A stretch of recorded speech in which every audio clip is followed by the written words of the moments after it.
Apa yang saya katakan tadi bukan hanya untuk menenangkan keraguan orang luar. Dalam perjalanan, Yao Song juga tersenyum dan berkata kepada Qin Yichen. Terima kasih banyak Penatua Pinus. Qin Yichen berkata sejenak, juga berkata sambil tersenyum. Faktanya, Qin Yichen tidak terlalu peduli apakah dia harus diberikan padanya. Karena dia sudah memiliki tungkupilnya sendiri. Meski tungkupil ini masih agak jauh untuk dikembalikan ke puncak, masih jauh dari sebanding dengan kuali obat biasa. Satu-satunya perhatian Qin Yichen adalah tanaman merambat hidup dan mati. Hanya dengan mendapatkan benda ini, Master Istana Tua Ras Manusia dapat berharap untuk melanjutkan kedatangan batas. Dalam situasi banyak ras yang melotot seperti harimau yang mengawasi mangsanya, untuk bertarung selama beberapa waktu demi ras manusia. Pergi, Yao Song mengangguk, membawa Qin Yichen dengan seekor burung, dan terbang menuju pusat kota Dancheng.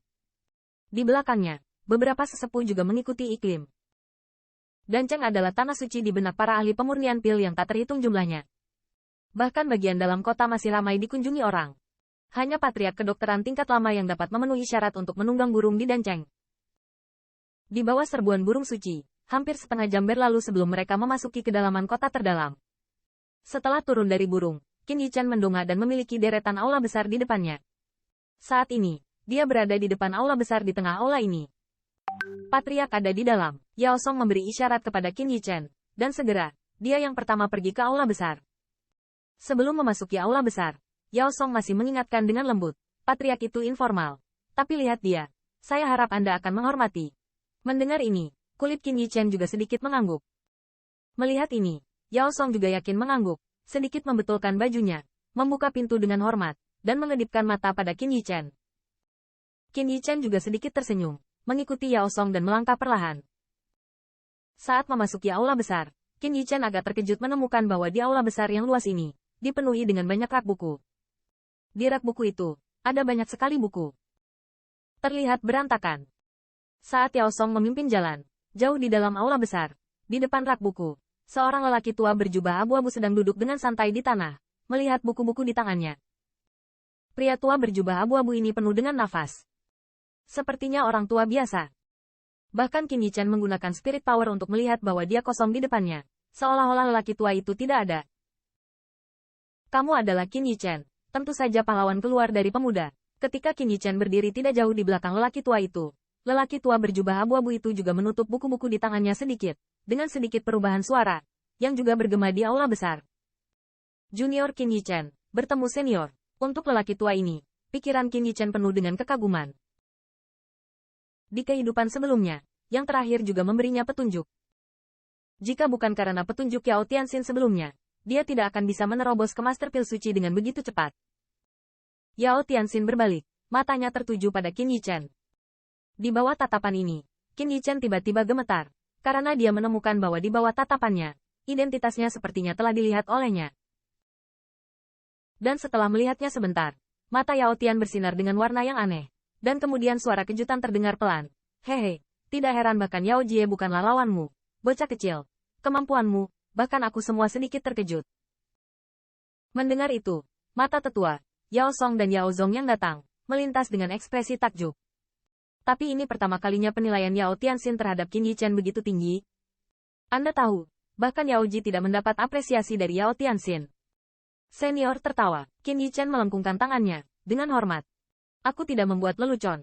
Ketika aku seusiamu, aku jauh lebih buruk darimu. Yao Tian melihat sekeliling Qin Yichen, benar.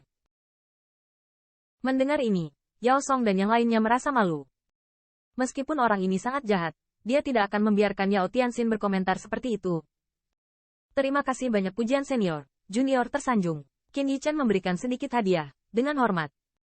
Orang tua Yao Tianxin, jika kamu tidak membencinya, biarkan aku menjadi tua. Jangan gunakan istilah senior.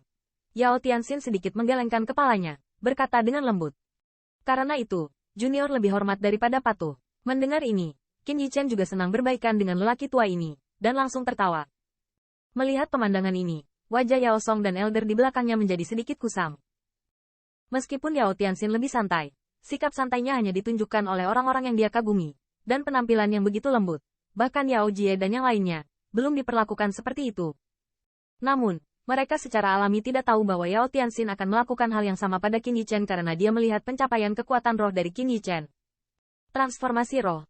Bahkan dia, butuh lebih dari 1000 tahun untuk mencapai satu langkah. Qin Yichen tampaknya baru berusia 20-an. Tetapi pencapaian spirit power telah mencapai titik ini. Jadi kekaguman Yao Tianxin tidak berlebihan. Kamu akan melahirkan tanaman merambat. Itu harus untuk tuan istana tuamu? Yao Tianxin tersenyum ringan. Meletakkan buku di tangannya kembali ke rak buku. Dan berjalan ke meja. Dan suara ringan terdengar. Mendengar ini, kulit Qin Yichen sedikit berubah. Pada saat ini, dia benar-benar yakin bahwa identitas ras manusianya telah diketahui oleh lelaki tua itu. Tuan Istana Tua. Mendengar judul ini, mata Yao Song dan yang lainnya berkilat ragu. Yao Song tahu bahwa Qin Yichen berada di balik ras puncak. Ras seperti apa yang dibutuhkan untuk bertahan hidup? Apakah mereka tidak memiliki obat ajaib untuk memperpanjang hidup? Tuan Istana Tua. Apakah kekuatan ras itu adalah gelar seperti itu? Selain itu, mata Yao Ji juga sedikit terpana. Yakinlah, apoteker kami tidak pernah terlibat dalam hal-hal di antara 10.000 benua. Jadi Anda tidak perlu mengkhawatirkan saya. Jika Anda memperhatikan keanehan Qin Yichen, Yao Tianxin tersenyum lembut. Ya. Setelah sedikit mengeluh, Qin Yichen juga mengangguk. Apakah ini yang kamu minta Yao Ji bawakan kepadaku? Setelah melihat Qin Yichen mengakui bahwa Yao Tianxin tersenyum ringan, dia segera mengambil botol batu giok di atas meja dan tersenyum pada Qin Yichen.